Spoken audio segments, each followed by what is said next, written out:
তেতিয়াহ'লে সেই চিন্তা কৰিব যে বিজেপি গভৰ্ণমেণ্ট ৰাইজৰ লগত আছে। আৰু আমাৰতো ইলেকশ্যনৰ সময়ত আহিছোঁ বুলি কোনেও ক'ব নোৱাৰে। আমি প্ৰতিদিনে জনসাধাৰণৰ মাজত আছোঁ।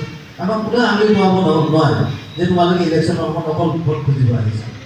আমি দিছোঁ, তাৰ বাবে দেশ নিৰ্মাণৰ কাৰণে প্ৰয়াসও তেওঁলোকৰ পৰা বিচাৰিব। গোৱালপাৰা টাউন মণ্ডলত আয়োজিত কাৰ্যনিৰ্বাহক সভাত সভাপতিত্ব আগবঢ়োৱা দেৱজিৎ দাস ডাঙৰীয়া প্ৰমুখে মোৰ দলীয় সহকৰ্মীবৃন্দ। প্ৰথম বিষয়টো হ'ল প্ৰধানমন্ত্ৰী নৰেন্দ্ৰ মোদী ডাঙৰীয়া 3 তাৰিখে আহিব, গুৱাহাটীত থাকিব আৰু 4 তাৰিখে 11:30 বজাত আমাক সম্বোধন কৰি গুচি যাব। মাননীয় মুখ্যমন্ত্ৰী মহোদয় আৰু আমাৰ দলৰ ফালৰ পৰা সভাপতি মহোদয়ৰ আগ্ৰহ তথা